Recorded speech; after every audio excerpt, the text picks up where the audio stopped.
तो स्वागत है आप लोगों का आपके अपने यूट्यूब चैनल पर और मैं हूं शुभम वर्मा। जैसा कि आप लोगों को पता है कि बीपीएससी 3.0 की डेट बढ़ चुकी है, 15 मार्च से पेपर है। तो प्रत्येक चीज़ों को आपको बहुत बेहतरीन तरीके से पढ़ना है, अपने समय को यूटिलाइज करना है और प्रत्येक क्वेश्चन को बार बार सॉल्व करना है, जिससे आपकी जो प्रैक्टिस जितनी बेहतरीन होगी आपका सिलेक्शन उतना ही शानदार होने वाला है। अगर जो हम देखते हैं कि हम आप लोगों के लिए करंट अफेयर की क्लास लेकर उपस्थित हैं, इसमें लगभग जनवरी और फरवरी का करंट अफेयर आपके लिए प्रोवाइड करवाएंगे। बेहतरीन क्वेश्चन होने वाले हैं, वीडियो में अंत तक बने रहें। प्रत्येक स्लाइड का आप स्क्रीनशॉट लीजिए, जो आपको अच्छी लगे अच्छे से आप लिखिए। पहला क्वेश्चन हमारा है कि भारत रत्न 2024 किसे सम्मानित किया गया है। बिहार परीक्षाओं के लिए बहुत इंपॉर्टेंट क्वेश्चन है, क्योंकि कर्पूरी ठाकुर को दिया गया था 49वें नंबर का। किसको दिया गया था? कर्पूरी ठाकुर को दिया गया था 49वें नंबर का भारत रत्न सम्मान, और इस बार रिकॉर्ड 5 लोगों को भारत रत्न सम्मान दिया गया है। आप वीडियो में अंत तक बने रहें। आखिरी में इसकी हम स्लाइड लगा देंगे कि 5 लोग कौन कौन से उनको मिला है, लेकिन आप लोगों के लिए जो बहुत महत्वपूर्ण कर्पूरी ठाकुर हैं। अगर जो पुरस्कारों की बात चली है तो एक पुरस्कार यहाँ पे देख लीजिए, यहाँ पर और 69 नंबर के जो राष्ट्रीय फिल्म पुरस्कार हैं, कितने नंबर के? 69वें नंबर के जो राष्ट्रीय फिल्म पुरस्कार हैं, उनको अगर जो हम बात करें तो जो है बेस्ट फिल्म उसमें कौन थी? 12th फेल, जो कि खूब चली, आप लोगों ने खूब देखी होगी 12th फेल। और उसके जो बेस्ट डायरेक्टर थे, उसी फिल्म के डायरेक्टर 12th फेल के ही डायरेक्टर हैं विधु विनोद चोपड़ा, ये बेस्ट डायरेक्टर का अवार्ड को मिला था। और अगर जो बेस्ट एक्ट्रेस की बात करें आलिया भट्ट, और बेस्ट एक्टर की अगर जो बात करें हम, बेस्ट एक्टर की बात करें, आप स्क्रीनशॉट ले लीजिए, रणबीर कपूर। क्या नाम है? रणबीर कपूर बेस्ट एक्टर हैं, बेस्ट एक्ट्रेस आलिया भट्ट हैं, बेस्ट मूवी 12th फेल है, और बेस्ट जो है डायरेक्टर कौन है? तो विधि विनोद चोपड़ा है, जो कि 12th फेल के ही डायरेक्टर हैं। आपको क्या प्रयास अच्छा लग रहा हो तो चैनल को सब्सक्राइब कर लीजिए, और एक कम से कम एक लोगों के पास, हर व्यक्ति, हर लड़का कम से कम अपने एक लोग के पास चैनल को सब्सक्राइब शेयर कराएगा। अगला क्वेश्चन अगर जो हम देखें तो बेहतरीन क्वेश्चन है कि ऑस्ट्रेलियन ओपन 2024 में पुरुष एकल का खिताब किसने जीता है? तो यानिक सिनर ने जीता है। लेकिन इसका जो डबल्स का खिताब है भैया, इसका डबल्स का खिताब रोहन बोपन्ना और ऑस्ट्रेलिया के मैथ्यू एबडन, रोहन बोपन्ना के साथ ही ऑस्ट्रेलिया के मैथ्यू एबडन ने जीता है। रोहन बोपन्ना 43 साल के सबसे उम्रदराज खिलाड़ी, वो कोई टेनिस ग्रैंड स्लैम जीतने वाले अब हो चुके हैं। अगला क्वेश्चन हमारा है, बहुत अच्छा बेहतरीन क्वेश्चन है कि टाटा समूह और एयरबस जो हेलीकॉप्टर 125 हेलीकॉप्टरों की मैन्युफैक्चरिंग कहाँ पर करेगा? तो बड़ौदा गुजरात में करेगा, और यहीं पर C-25 की भी करेगा। H-125 और C-25 हेलीकॉप्टर कहाँ बनेंगे? अब बड़ौदा गुजरात में बनेंगे। अगला क्वेश्चन हमारा है, लगभग इसमें आपको 150 स्लाइड मिलेंगी। एक महीने का करंट अफेयर, एक और वीडियो देंगे, दोनों पूरा हो जाएंगे जनवरी फरवरी में। स्वच्छता सर्वेक्षण 2023 के सबसे स्वच्छ शहर कौन सा आपका मिलाएगा? तो इस बार सूरत और इंदौर दोनों रहे हैं। वैसे हर बार लगातार इंदौर रह रहा था, इस बार सूरत और इंदौर दो रहे हैं। और अगर जो इसमें आपसे पूछ ले स्टेट कौन कौन से हैं, तो स्टेट अगर जो आपसे पूछेगा तो आपका एक स्टेट तो महाराष्ट्र हो गया, और दूसरा आपका मध्य प्रदेश होगा। तो स्टेट में MP और MH, महाराष्ट्र और मध्य प्रदेश दोनों साथ में मिलेंगे। और शहरों की अगर जो बात करेंगे तो इंदौर और सूरत, A और B दोनों से रहेगा। ऑप्शन नंबर C हमारा इसका राइट रहेगा। अगला क्वेश्चन हमारा है कि ICC one day cricketer of the year किसे चुना गया है?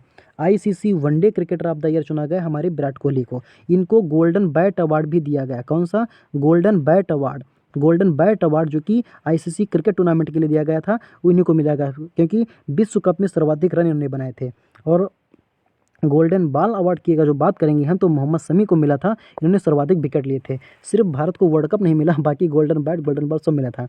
ICC one day cricketer of the year Virat Kohli. और अगर जो तुमसे पूछ ले ICC T20 player of the year तो सूर्य कुमार यादव। और अगर जो पूछ ले टेस्ट ICC का test player of the year किसने घोषित किया है, तो वो उस्मान ख्वाजा। आप जानते हैं उस्मान ख्वाजा को, ऑस्ट्रेलिया के बहुत ही बेहतरीन टेस्ट खिलाड़ी हैं। तो ये सारे क्वेश्चन याद रखना है हमें, बहुत बेहतरीन क्वेश्चन है सारे। अगला क्वेश्चन हमारा है कि जो अयोध्या में राम मंदिर की रामलला प्रतिष्ठा मूर्ति का प्राण प्रतिष्ठा प्रोग्राम हुआ था, कब हुआ था? तो 22 जनवरी 2024 को हुआ था। इसके बारे में कुछ बेहतरीन फैक्ट हैं आगे, इसको आप स्क्रीनशॉट ले सकते हैं कि 5 अगस्त 2020 को PM मोदी जी ने इसका जो है शिलान्यास किया था। और इसकी शैली कौन सी? नागर शैली में मंदिर बना हुआ है। अगर जो आप यहाँ पर देखना चाहें कि मंदिर शैली जो नागर शैली है, ये उत्तर भारत में जो शैली है, उत्तर भारत की मंदिर शैली जो होती है उसको नागर शैली मंदिर शैली कहते हैं। यहाँ पर आप देखिए अगर जो, तो ये मान लो भारत है, तो भारत में अगर जो यहाँ पर देखें दक्षिण भारत में, तो दक्षिण भारत में आपकी मिलेगी द्राविड़ शैली, दक्षिण भारत में द्राविड़ शैली। और इधर उत्तर भारत में आपको मिलेगी नागर शैली। कौन सी शैली? उत्तर भारत में आपको मिलेगी नागर शैली, और मध्य भारत में मिलेगी आपको बेसर शैली। कौन सी शैली? बेसर शैली आपको मिलेगी मध्य भारत में। तो ये जो है ये शैलियाँ होंगी मंदिर की। उत्तर भारत में नागर शैली, दक्षिण भारत में द्राविड़ शैली, और मध्य भारत में आपको मिलेगी बेसर शैली। तो राम मंदिर कौन से भारत में? उत्तर भारत में, तो नागर शैली में बनेगा। और मूर्ति की ऊंचाई जो बनाई गई है 4.24 फीट 51 इंच की बनाई गई है और मूर्ति की चौड़ाई 3 फीट की है। ये सारी चीज़ें और इससे जुड़ा एक और क्वेश्चन अभी आगे हम लेंगे जिसमें और चीज़ें क्लियर करेंगे। अगला क्वेश्चन हमारा है कि सुभाष चंद्र बोस आपदा प्रबंधन पुरस्कार 2024 किसे दिया गया है? तो 60 पैराशूट फील्ड हॉस्पिटल को दिया गया है। ये उत्तर प्रदेश से जुड़ा हुआ अस्पताल है। बेहतरीन क्वेश्चन ये भी है, हमें ये भी याद रखना है। अगला क्वेश्चन हमारा जो है वो कह रहा है कि ICC T20 men's player of the year का खिताब किसको मिला है? ICC T20 men's player of the year हमने आपको बता दिया, सूर्य कुमार यादव। और वहीं टेस्ट का अगर जो पूछे तुमसे ICC test player of the year, तो उस्मान ख्वाजा कहाँ के हैं? ऑस्ट्रेलिया के हैं। अगला क्वेश्चन हमारा है, इस प्रकार के आपके पास कम से कम 50 स्लाइड हमको प्रोवाइड करेंगे। प्रत्येक क्वेश्चन बहुत महत्वपूर्ण है और अगर जो अपने चैनल को अब तक भी सब्सक्राइब नहीं किया तो सब्सक्राइब कर लीजिए। वर्ष 2024 में कुल कितने लोगों को पद्म पुरस्कार देने की घोषणा की गई? कुल 132 लोगों को पद्म पुरस्कार दिए गए। उसमें अब देखिए यहाँ पर पद्म पुरस्कार जो दिए गए 132 लोगों, उसमें से 5 पद्म विभूषण थे, 17 पद्म भूषण थे और 110 पद्मश्री थे। 7 पद्म भूषण अब देख लीजिए किन किन को मिले। बेहतरीन है ये, क्योंकि ये आपसे पूछ सकता है। 7 पद्म भूषण अगर जो देखें तो वैजयंती माला को दिया गया, तमिलनाडु की कला के क्षेत्र में दिया गया, कला के क्षेत्र में वैजयंती माला को दिया गया। और चिरंजीवी को कला के क्षेत्र में दिया गया, आंध्र प्रदेश के हैं, एक्टर हैं चिरंजीवी, कला के क्षेत्र में इनको भी दिया गया। और एम वेंकैया नायडू को सार्वजनिक मामले में आंध्र प्रदेश के ये भी हैं, इनको भी दिया गया वेंकैया नायडू को। और विंदुसर पाठक, ये मात्र याद रखना मरणोपरांत हैं, बिहार के भी हैं, तो इनको याद रखना बहुत जरूरी है आप लोगों के लिए। अगर जो बीपीएससी की तैयारी कर रहे हैं तो इनको याद रखना बहुत जरूरी है, क्योंकि एक तो मरणोपरांत मिला है, दूसरा ये बिहार के हैं विंध्योसर पाठक। कहाँ के हैं? बिहार के विंध्योसर पाठक, इनको मिला है। और अंतिम जो है पद्मश्री सुब्रमण्यम को मिला है, पद्मश्री भी हैं, तमिलनाडु की हैं, इनको मिल चुका है। तो ये क्वेश्चन था। प्रत्येक इसमें आपसे महत्वपूर्ण है, प्रत्येक कोई भी हो सकता है, लेकिन बिहार के यहाँ पे तो बिंदुसार पाठक ज़्यादा महत्वपूर्ण होते हैं। अगला क्वेश्चन अगर जो हम देखें तो केंद्र सरकार ने हाल ही में कौन सी योजना शुरू की है? केंद्र सरकार ने हाल ही में कौन सी योजना शुरू की है? तो कौन सी योजना शुरू की है? प्रधानमंत्री सूर्योदय योजना शुरू की है। प्रधानमंत्री सूर्योदय योजना जो कि 22 जनवरी 2024 को शुरू की गई, 22/1/2024 को शुरू की गई है। प्रधानमंत्री सूर्योदय योजना सोलर रूफटॉप योजना इसे कहते हैं। WHO ने दक्षिण पूर्व एशिया का क्षेत्रीय निदेशक किसे नियुक्त किया है? किसने WHO ने दक्षिण पूर्व एशिया देशों का क्षेत्रीय निदेशक किसे नियुक्त किया गया है? तो साइमा वाजिद को। साइमा वाजिद कहाँ की भैया? साइमा वाजिद बांग्लादेश की हैं। अगर जो आपको पता हो तो शेख हसीना जो हैं, बांग्लादेश की जो राष्ट्रपति शेख हसीना हैं, जो 5 बार राष्ट्रपति, रिकॉर्ड 5 बार राष्ट्रपति बन चुकी हैं शेख हसीना, उनकी बेटी हैं साइमा वाजिद, इनको मिला है। अगला क्वेश्चन जो हमारा है, कह रहा है किस राज्य में दुनिया की पहली ब्लैक टाइगर सफारी शुरू की गई है? ब्लैक टाइगर सफारी कहाँ शुरू की गई है? उड़ीसा की। उड़ीसा की अगर जो मुख्यमंत्री की हम बात करेंगे तो मुख्यमंत्री है नवीन पटनायक। उड़ीसा के मुख्यमंत्री कौन है? नवीन पटनायक। लेकिन ये ज़्यादा महत्वपूर्ण नहीं क्योंकि पहले से हैं। लेकिन राजस्थान के मुख्यमंत्री जो हाल ही में चुनाव हुआ है, यहाँ के मुख्यमंत्री हैं भजन लाल। क्या है? राजस्थान के मुख्यमंत्री कौन है? भजन लाल, हाल ही में चुनाव हुआ है। और मध्य प्रदेश के मुख्यमंत्री मोहन यादव। कौन है? मध्य प्रदेश के सीएम है मोहन यादव। और छत्तीसगढ़ के मुख्यमंत्री विष्णु।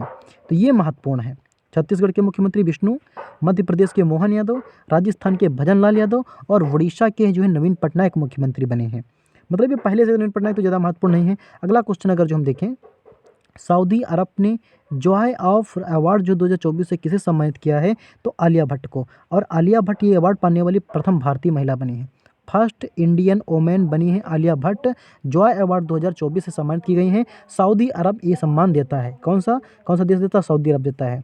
अब अगला क्वेश्चन देखिए कि यूपी गौरव सम्मान, कौन सा? यूपी गौरव सम्मान से किसे सम्मानित किया गया है? तो ऋतु करधर को और नवीन तिवारी दोनों को, ऋतु करधर और नवीन तिवारी दोनों को सम्मानित किया गया है यूपी गौरव सम्मान से। बेहतरीन क्वेश्चन है। अगला क्वेश्चन की अगर जो हम बात करें तो बीसीसीआई के द्वारा, किसके द्वारा? बीसीसीआई के द्वारा international cricket of the year 2023 को चुना गया है। हमने आईसीसी के लिए देखा था अभी, आईसीसी के लिए किसे चुना गया था? तो विराट कोहली को चुना गया था, विराट कोहली को चुना गया था। लेकिन बीसीसीआई के द्वारा किसे चुना गया है? तो सुमन गिल को चुना गया है। बीसीसीआई के द्वारा सुमन गिल को चुना गया है। और आईसीसी के द्वारा विराट कोहली को। आईसीसी T20 के किसे चुना गया था? तो सूर्य कुमार यादव को। आईसीसी टेस्ट के लिए किसे चुना गया था? तो उस्मान ख्वाजा को। लेकिन बीसीसीआई के लिए, बीसीसीआई मतलब भारत की संस्था होती है, और आईसीसी, थोड़ा बीसीसीआई और आईसीसी के बारे में आप जानिए क्या होता है। आईसीसी जो होती है, आईसीसी की स्थापना 1909 में हुई थी। 1909 में हुई थी। इसका हेडक्वार्टर कहाँ है? तो संयुक्त अरब अमीरात में है। दुबई मतलब संयुक्त अरब अमीरात, दुबई में इसका हेडक्वार्टर है। और इसके हेड जो हैं वो ग्रेग बार्कले इसके हेड हैं। कौन है? ग्रेग बार्कले इसके हेड हैं। बेहतरीन क्वेश्चन हो सकता है आप लोगों के लिए। और बीसीसीआई का हेडक्वार्टर जो आप बात करेंगे तो कहाँ है? तो कोलंबो। कोलंबो कहाँ है? श्रीलंका में है। और इसके हेड कौन है? जैसा है। इसके हेड कौन है? जैसा है। सॉरी एक मिनट, हम एशियन की बात कर दिए। इसका हेडक्वार्टर बीसीसीआई का हेडक्वार्टर, सॉरी ये एस पूरे कोलंबो हेडक्वार्टर किसका है? ये एशियन क्रिकेट काउंसिल का, एसीसी का, एशियन क्रिकेट काउंसिल का है। और बीसीसीआई का कहाँ है? वानखेड़ा मुंबई में है। कहाँ है? वानखेड़ा मुंबई में है। तो याद रखना एक बार, सॉरी एक मिनट के लिए, बीसीसीआई का हेडक्वार्टर वानखेड़ा मुंबई में है। और कोलंबो में हेडक्वार्टर किसका है? एसीसी का है, एशियन क्रिकेट काउंसिल का है। और उसके हेड कौन है? जैसा है। तो याद रखना, जैसा किसके हैं? कोलंबो के हैं। कोलंबो कहाँ है? एसीसी, एसीसी है। और एसीसी मतलब एशियन क्रिकेट काउंसिल है। तो ये क्वेश्चन याद रखना। अगला क्वेश्चन हमारा जो है, केंद्र सरकार ने बहुभाषी शिक्षा के लिए कौन सा ऐप इम्प्लीमेंट किया है? तो अनुवादनीय, बिल्कुल रटा होना चाहिए। बहुभाषी शिक्षा के लिए कौन सा ऐप? अनुवादनीय ऐप केंद्र सरकार ने प्रारंभ किया है। अगला क्वेश्चन हमारा है कि आपातानी, आपातानी किस जिला से संबंधित है जिसे हाल ही में टैग दिया गया है? तो आपातानी अरुणाचल प्रदेश से संबंधित है। आपातानी को जीआई टैग दिया गया है। जीआई टैग 1999 के अधिनियम से दिए जाते हैं। और 1999 के अधिनियम से जीआई टैग दिए जाते हैं। जियोग्राफिकल इंडिकेशन इसका फुल फॉर्म होता है। और अरुणाचल प्रदेश का से संबंधित है आपातानी। आपातानी कहाँ से? अरुणाचल प्रदेश संबंधित है। अगला क्वेश्चन हमारा है कि राष्ट्रपति द्रौपदी मुर्मू के द्वारा कितने जवानों को वीरता पुरस्कार दिया गया है? तो 80 जवानों को। डायरेक्ट आपसे पूछेगा कि वीरता पुरस्कार कितने जवानों को दिया गया? 80 जवानों को। राष्ट्रपति जो है पहली महिला, अगर जो हम बात करें तो भारत की जो है पहली महिला आदिवासी राष्ट्रपति कौन है? तो हमारी द्रौपदी मुर्मू जी हैं। हाल ही में पिछले साल बनी थी। और जातीय जनगणना सबसे पहले अगर जो पूछे तो बिहार ने शुरू की थी। किसने शुरू की थी? बिहार ने जातीय जनगणना शुरू की थी। लेकिन बिहार के बाद दूसरा राज्य आंध्र प्रदेश बना है, एपी बना है, आंध्र प्रदेश बना है, अगला राज्य बना है। झारखंड बिहार से कब हुआ? तो 15 नवंबर सन 2000 को बिहार से झारखंड अलग हो गया। थोड़ा अगर जो यहाँ पर चीज़ों को अगर जो और डिस्क्राइब करें, हम चीज़ें समझना टाइम लगेगा थोड़ा, लेकिन पूरा पढ़ो, अच्छे से जो पढ़ो। पहली बात अगर जो बात करें तो बंगाल प्रेसिडेंसी से, कहाँ से? बंगाल से 22 मार्च 1912 ईस्वी को 22 मार्च 1912 ईस्वी को अलग हुआ था हमारा बिहार। उसी बिहार में जुड़ा था उड़ीसा, इसीलिए बिहार दिवस मनाते हैं 22 मार्च को। लेकिन बिहार से अलग हुआ 15 नवंबर सन 2000 को तुम्हारा झारखंड। तो झारखंड 15 नवंबर सन 2000 को अलग हुआ। और सिर्फ बिहार बचा का 15 नवंबर सन 2000 को। और ये जो अलग हुआ था झारखंड, वो बना था 28वां राज्य। कौन सा बना था? 28वां राज्य बना था। तो चीज़ें क्लियर हो रही हैं। जातीय जनगणना सबसे पहले किसने शुरू की? तो बिहार ने शुरू की थी। दूसरा राज्य कौन बना है हाल ही में? तो आंध्र प्रदेश बना है। करंट अफेयर को आपको स्टैटिक जीके से जोड़कर पढ़ना है, चीज़ें आपको बहुत आसान होने वाली हैं। सशस्त्र सीमा बल आप जानते हैं क्या होता है? एसएसबी। क्या होता है? एसएसबी जो होता है सशस्त्र सीमा बल के कौन है? सशस्त्र सीमा बल के कौन से हेड बने हैं? एक सेकंड के लिए आप कहेंगे जरा। सशस्त्र सीमा बल के हेड हमारी समझ से रश्मि शुक्ला हैं। क्या है? आईपीएस रश्मि शुक्ला है। लेकिन इसमें कुछ अलग अलग विकल्प दिए गए हैं, आप लोग जरा सर्च करके देखना कि कौन हो सकती हैं या कौन है, आप जरा कमेंट करके भी बताना। वैसे हमारी समझ से रश्मि शुक्ला है, हम आपको गलत नहीं बताएंगे, लेकिन आप देख लेना एक बार। अगला जो एसएसबी के बारे में पूरी बात देख लें, जो सशस्त्र सीमा बल केंद्रीय सशस्त्र पुलिस आयोग, मतलब ये भारत चीन बॉर्डर पर स्थित है। 1962 में इसकी स्थापना की गई थी। भारत और चीन बॉर्डर पर एसएसबी स्थित है। आईटीबीपी कहाँ स्थित है बताइए, आप कमेंट करके बताइए। आईटीबीपी कहाँ स्थित है? आईटीबीपी कहाँ स्थित है? भारत और भूटान की सीमा की रक्षा करती है। रुको एक मिनट, ये आईटीबीपी भारत और चीन की सीमा पर स्थित है। और भारत और भूटान की सीमा पर एसएसबी स्थित है।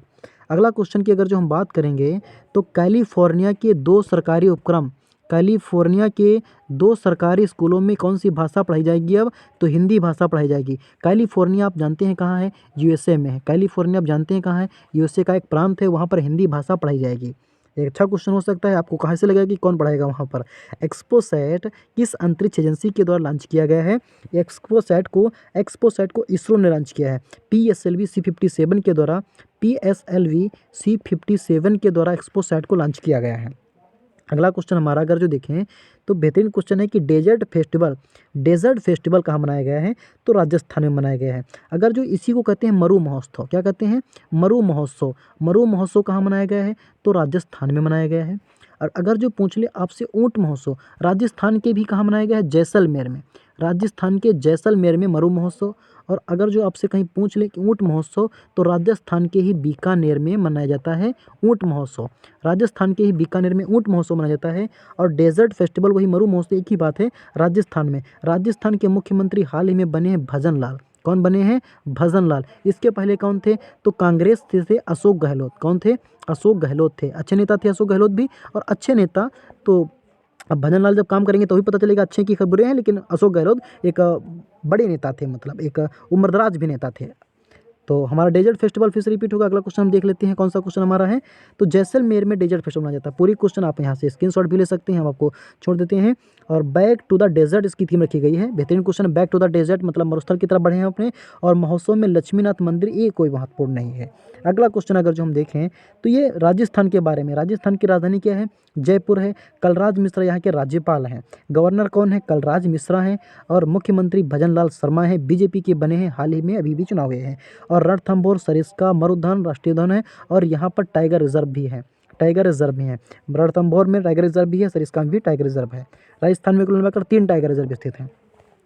आपसे क्वेश्चन बहुत ही बेहतरीन है कि लाई चिंगते, क्वेश्चन क्या है? लाई चिंगते किस देश के राष्ट्रपति बने हैं? अगर जो आपको हमारा यह प्रयास अच्छा लग रहा हो तो चैनल को सब्सक्राइब कर लेना और वीडियो को कम से कम 1-2 लोगों में शेयर कर देना। बहुत ही बेहतरीन कंटेंट दे रहे हैं, आप प्रत्येक को स्क्रीनशॉट लेते रहिए।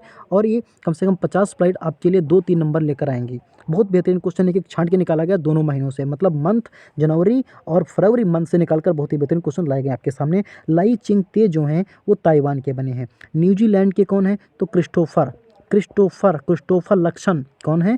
क्रिस्टोफर लक्सन दो हैं। क्रिस्टोफर लक्सन न्यूजीलैंड के बने हैं, न्यूजीलैंड के।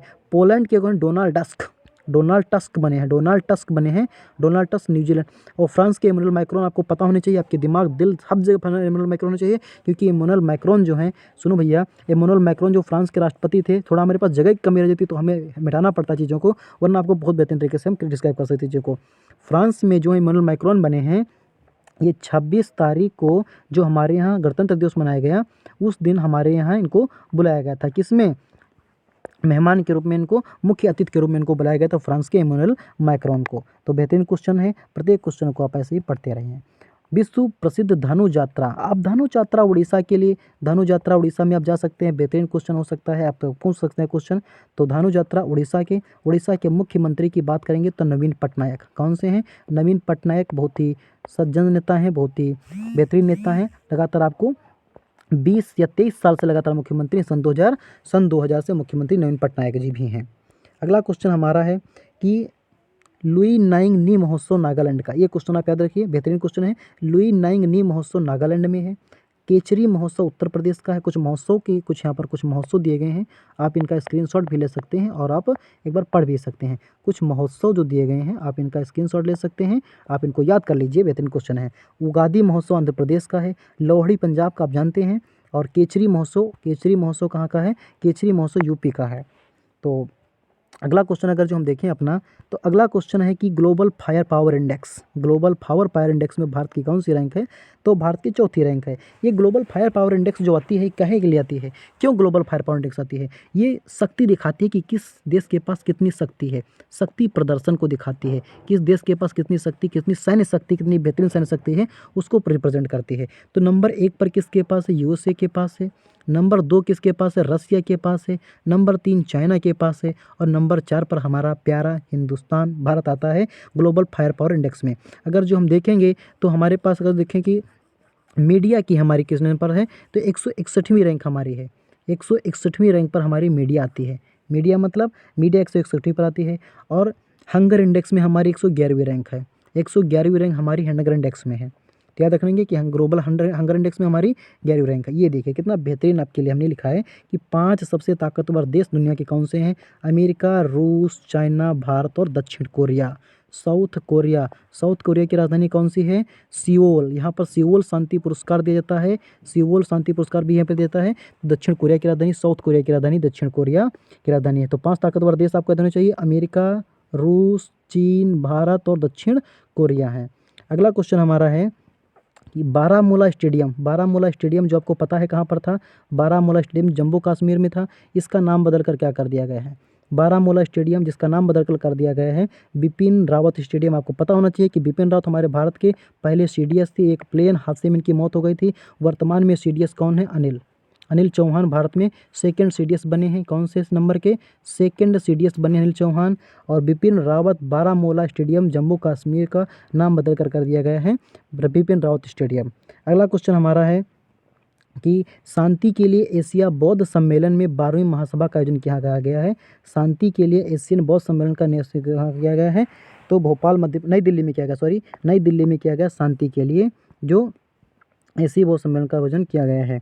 अगला क्वेश्चन हमारा जो है 12वीं उद्घाटन जगदीप धनखड़ के द्वारा भगवान बुद्ध के लिए किया गया शिक्षाओं पर शांति के लिए। देखिए यहाँ पर उपराष्ट्रपति जनता धनखड़ द्वारा किया गया है और गौतम बुद्ध की बुद्धियों को रखने के लिए किया गया है।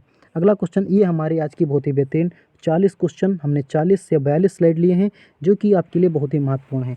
अगर जो आपको हमारा प्रयास अच्छा लग रहा है तो चैनल को सब्सक्राइब कर लीजिए और अपने दोस्तों में वीडियो को शेयर कर दीजिए। हम इसी प्रकार से आपको पास पूरी फरवरी की करंट अफेयर अगली क्लास में आज शाम को ही वीडियो शूट करके आपको दे देंगे और फरवरी के बाद जनवरी फरवरी दोनों मंथ आपको कंप्लीट करके आपको हम प्रोवाइड कर देंगे। इससे आपको क्वेश्चन बनेगा बिल्कुल पक्का 100%। आप देख रहे होंगे, आप पढ़ेंगे फिर आपको लग जाएगा कि यहाँ से क्वेश्चन तो 100% बनेगा ही बनेगा, बेहतरीन कंटेंट है। तो यहाँ से स्क्रीनशॉट ले सकते हैं। और बीपीएससी जब तक आप ज़्यादा नहीं करें कि जब तक बीपीएससी के एग्जाम हो रहा तब तक आप हमें सब्सक्राइब कर लीजिए, क्योंकि आपको यहाँ से बहुत ज़्यादा लाभ होने वाला है। अब भारतीय राष्ट्रीय आंदोलन इंडियन नेशनल मूवमेंट का हम बार वीडियो नहीं बनाते, एक वीडियो हमारे पास बना पड़ा, ज़्यादा सब्सक्राइबर नहीं, फिर भी इंडियन नेशनल मूवमेंट का एक वीडियो पड़ा हुआ, उसको देखिए। आप ज़्यादा नहीं कहते कि उससे आपका एक भी क्वेश्चन बाहर नहीं जाएगा। 43 मिनट का वीडियो है, आप उसको जाकर देखिए। तो अगर जो प्रयास अच्छा लग रहा हो तो चैनल को सब्सक्राइब कर लेना। जय हिंद दोस्तों, जय हिंद दोस्तों। फिर से मिलेंगे किसी अन्य वीडियो में।